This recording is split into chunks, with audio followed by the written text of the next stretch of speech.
하나님 말씀 마가복음 14장 3절로 9절 말씀 되겠습니다.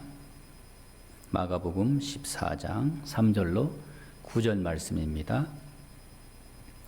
예수께서 베다니 나병 환자 시몬의 집에서 식사하실 때 한 여자가 매우 값진 향유 곧 순전한 나드 한 옥합을 가지고 와서 그 옥합을 깨뜨려 예수의 머리에 부으니 어떤 사람들이 화를 내어 서로 말하되 어찌하여 이 향유를 허비하는가? 이 향유를 300데나리온 이상에 팔아 가난한 자들에게 줄 수 있었겠도다 하며 그 여자를 책망하는지라.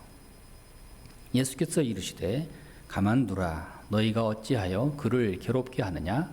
그가 내게 좋은 일을 하였느니라. 가난한 자들은 항상 너희와 함께 있으니 아무 때라도 원하는 대로 도울 수 있거니와 나는 너희와 항상 함께 있지 아니하리라. 그는 힘을 다하여 내 몸에 향유를 부어 내 장례를 미리 준비하였느니라. 내가 진실로 너희에게 이르노니 온 천하에 어디서든지 복음이 전파되는 곳에는 이 여자가 행한 일도 말하여 그를 기억하리라 하시니라. 아멘. 오늘 본문에 예수님께서 나병 환자 시몬의 집에 초대를 받아서 함께 식사를 하게 됩니다. 바로 여기에서 되어진 일입니다. 예수님께서 십자가의 그 형장에 가시기 직전에 당시의 대제사장과 서기관들은 예수님을 죽일 음모를 꾸미고 있었고, 심지어 예수님의 제자인 가룟 유다는 은 30에 예수님을 팔아넘길 기회를 엿보고 있을 때입니다. 바로 이러한 급박한 상황 가운데서 나병 환자 시몬은 예수님을 초대하여 극진히 대접을 합니다.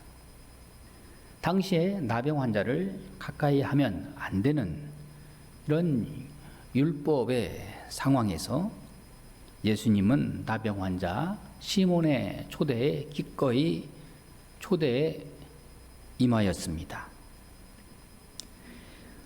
십자가의 죽음을 눈앞에 둔 예수님, 그 누구도 예수님을 대접하지 않았지만 나병 환자 시몬은 예수님을 대접했습니다.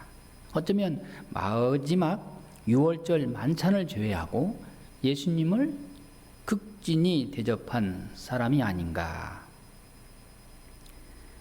여러분, 그리스도 안에서 서로를 대접하는 것은 얼마나 귀한 일입니까? 우리 주변을 돌아봐도 다 대접을 받으려고만 하지 대접하려고 하는 그런 사람을 만나기가 어렵습니다. 히브리서 13장 2절 말씀에 손님 대접하기를 잊지 말라. 이로써 부지 중에 전사들을 대접한 이들이 있었느니라. 아브라함은 전혀 예기치 않았던 손님을 맞이하게 됩니다. 그 손님을 극진히 대접하였습니다. 대접의 결과는 정말 크고 놀라운 복을 받게 됩니다. 기도의 응답과 또한 아들이 있을 것과 소돔과 고모라의 멸망에 대한 심판까지 미리 알게 됩니다. 부지 중에 천사를 대접하여 이렇게 섬긴 결과 하나님의 축복을 받은 대표적인 바로 아브라함입니다. 우리도 오늘날 정말 어떻게 하면 예수님의 마음으로 대접할 수 있을까? 우리의 그 작은 섬김과 사랑을 주변으로 우리가 확산해서 우리는 더욱더 대접하는 자가 되어야 할 것입니다. 오늘 본문의 말씀에 예수님께서 나병 환자 시몬의 집에서 대접을 받으실 때 한 여인이 매우 비싼 순전한 나드 한 옥합을 가지고 와서 깨트리고 예수님의 머리에 쏟아 부었습니다. 순전한 나드는 인도에서 나는 곳으로서 그 당시에 가장 값진 향유이고 또한 보물과도 같은 귀한 물품입니다. 순전한 나드 한 옥합을 마련하려고 하면은 1년 동안 한 푼도 쓰지 않고 부어야만이 살 수 있는 값비싼 향유입니다. 오늘 본문의 이 여인은 예수님께 값비싼 향유를 아낌없이 머리에 부었습니다. 십자가 지시기 전 예수님을 어쩌면 가장 귀한 섬김과 대접으로 보답한 것입니다. 이에 대해서 함께 식사에 참여한 제자들의 반응은 어떻습니까? 어떤 사람이 화를 내요. 이 비싼 향유를 어찌하여 허비하는가? 왜 낭비하는가? 차라리 이 비싼 향유를 팔아서 300데나리온이나 되는 그 많은 돈을 가지고 가난한 자들을 구제하면 좋을 텐데 무엇 때문에 낭비하는가? 이 여인은 예수님에 대한 사랑을 자신이 가지고 있던 가장 값비싼 향유를 예수님의 머리에 부음으로 해서 자신이 보일 수 있는 최고의 섬김과 사랑을 표현한 것입니다. 사랑으로 아낌없이 부어드렸습니다. 사랑으로 했기 때문에 아까운 줄 모르고 예수님께 모든 것을 다 쏟아 부은 것입니다. 사랑은 아낌없이 주는 것입니다. 여러분, 아끼는 것은 사랑이 아닙니다. 미리 계산해 보는 것도 사랑이 아닙니다. 어쩌면 낭비할 수 있을 만큼 섬기고 쏟아 부을 만큼 내게 있는 모든 것이 다 빠져나갈 때 이것이야말로 진정한 사랑이라 할 수 있겠습니다. 사랑은 투자하고 다릅니다. 사랑은 그 다음을 생각하지 않고 지금 있는 이대로 모든 것을 다 쏟아붓는 것입니다. 아낌없이 내게 있는 가장 귀한 것을 드리는 것이 진정한 사랑입니다.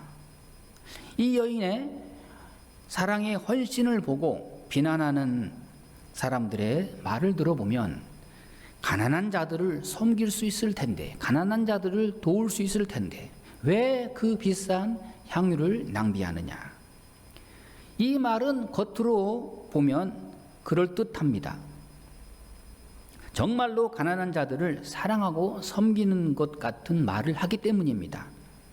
여러분, 이와 같이 참 사랑과 참 섬김에는 언제나 비난이 따라옵니다. 아니, 시기와 질투가 따라옵니다. 왜 그렇습니까? 자기는 못하면서 잘하는 다른 사람을 시기하고 질투합니다. 어쩌면 나도 해야 되는데, 나도 섬겨야 되는데, 그 마음은 있는데 실천을 하지 못하면서 실천하는 다른 사람을 비난합니다.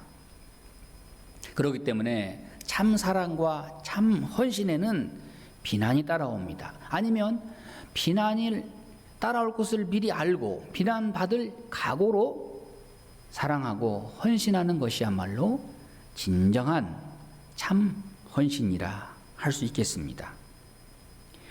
이에 대해서 예수님의 칭찬과 예수님의 말씀에는 복음이 있습니다. 첫째는 예수님께서 말씀하십니다. 가만두라. 너희가 어찌하여 그를 괴롭게 하느냐? 너희는 너희 할 일을 해라. 너희가 하지 않는다고, 못한다고 잘하는 사람을 왜 비난하느냐? 차라리 가만두어라. 그것이 오히려 도와주는 것이다. 칭찬과 위로와 격려는 못할 망정 왜 괴롭게 하느냐? 왜 비난하느냐? 왜 마음을 힘들게 하느냐? 무엇 때문에 남의 선행을 비난하고 참견하느냐? 그렇습니다. 주는 자, 섬기는 자, 사랑을 베푸는 자의 마음으로 돌아가서 그 주는 자의 그 기쁨과 그 감동에 함께 하는 것이 진정한 도움이 되는 것입니다. 섬기는 자의 기쁨에 동참하는 것이 도와주는 것입니다. 그런데 아무 도움도 되지 못하면서 왜 비난하느냐? 가만두어라. 참견하지 말라. 둘째는 예수님께서 말씀하십니다. 가난한 자들은 언제나 도울 수 있다. 가난한 자들은 항상 너희 주변에 있다. 그 옛날이나 지금도 가난한 사람들은 늘 있기 마련입니다. 내가 조금 구제한다고, 내가 조금 도움을 준다고 이 세상의 모든 가난이 해결되는 것이 아닙니다. 자, 가난한 자를 도울 수 있는 것은 언제나 할 수 있는 일입니다. 누구나 할 수 있는 일입니다. 그러나 예수님, 십자가의 죽음을 곧 맞이할 예수님을 대접하고 섬기고자 하는 마음은 더 이상의 또 다른 기회가 없습니다. 어쩌면 이번이 마지막입니다. 그렇습니다. 사랑과 섬김은 기회 있을 때 해야 합니다. 좋은 일인 줄 알면서 다음에 해야지 하고 미루다 보면 하지 못합니다. 잠언 3장 28절 말씀에 내게 있거든 이웃에게 이르기를 갔다가 내일 다시 오라, 내일 주겠노라 하지 말라. 주님 말씀하십니다. 자, 선한 일은 감동이 될 때 즉시 행동으로 옮겨야 합니다. 자꾸 생각하고 미리 따져보고 내일로 미루고 뒤로 미루다 보면 아까워서 실천하지 못합니다. 오늘 본문에 나오는 이 여인은 마치 예수님의 십자가의 죽음을 미리 아는 듯 장례를 치르고 난 뒤에 향유를 시신에 바르는 것처럼 미리 예수님의 머리에 향유를 부어드렸습니다. 그렇습니다. 구제나 나눔과 기부는 언제든지 할 수 있습니다. 그러나 예수님의 몸에 향유를 붓는 섬김은 이번이 마지막 기회입니다. 이것을 예수님께서 귀하게 보신 것입니다. 오늘 예수님께서 말씀하십니다. 내 장례를 미리 준비하였느니라. 이 여인이 하는 이 섬김은 나의 장례를 미리 준비하였느니라. 이 말씀은 그냥 듣기에는 좀 어려운 말씀으로 들릴 수 있습니다. 자, 예수님의 장례식, 특별한 예식도 없이 예수님은 장사 지내바 되었습니다. 또한 예수님의 그 죽음의 무덤에 찾아온 사람들은 몇 사람 되지 않습니다. 예수님은 죽음과 부활을 미리 내다보시고 이 여인의 섬김과 사랑을 장례로 보았던 것입니다. 여러분, 누군가가 만약에 내 장례를 참석하고 치러주고 또 슬픔을 위로해 준다면 얼마나 귀한 일입니까? 그러나 죽음 다음에 사랑을 베풀기보다는 이 여인은 예수님 살아계실 때 미리 장례의 절차를 치러준 것입니다. 그렇습니다. 사후에 잘해주는 것은 그렇게 별로 귀하지 않습니다. 중요한 것은 살아있을 때, 함께할 때, 기회가 있을 때 섬기는 것이야말로, 사랑하는 것이야말로 가장 아름답고 귀한 헌신입니다. 오늘 예수님 말씀하십니다. 이 여인의 이러한 섬김을 기억하라. 그대로가 예언의 말씀입니다. 오늘도 복음이 전파되는 곳곳마다 이 여인의 아름다운 헌신을 기억하고 기념하고 있습니다. 예수님의 죽음과 부활을 기억하고 기념하는 곳에 이 여인의 아름다운 헌신도 추억하고 기억되고 있습니다. 얼마나 아름답고 거룩한 사랑의 표현입니까? 예수님께서 기억되는 헌신이야말로 예수님이 기억하시는 섬김이야말로 가장 아름다운 사랑입니다. 사람이 기억해 주지 않아도 예수님이 기억해 주신다면 이것은 가장 영광된 사랑이고 헌신이고 우리에게 말할 수 없는 축복입니다. 하나님의 은혜를 받은 자가 이와 같은 섬김과 헌신으로 우리 예수님께 보답하고 있는 것입니다. 이 여인만큼 특별한 사랑을 받았고 정말 특별한 헌신으로 보답한 것과 같이 우리도 특별한 사랑을 받은 사람이라는 것을 잊어서는 안 됩니다. 우리가 가진 모든 것을 다 쏟아붓는다 해도 우리가 받은 사랑에는 보답이 되지 못합니다. 사랑하는 여러분, 우리가 받은 은혜를 무엇으로 보답할까? 은혜를 잊지 않는 것만도 은혜를 보답하는 것입니다. 더불어서 우리는 사랑으로 섬기는 거기에 보답이 된다는 것을 기억할 수 있기를 바랍니다. 하나님은 하나밖에 없는 독생자 예수 그리스도를 우리를 위하여 십자가에 우리의 죄값을 대신해서 내어주셨습니다. 이 땅에 살아가는 동안 받은 사랑과 은혜를 영원토록 기억하고 찬양하며 사랑으로 보답하는 아름다운 헌신과 섬김이 있기를 바랍니다. 그것이야말로 진정한 그리스도인의 아름다운 모습입니다. 기도하겠습니다.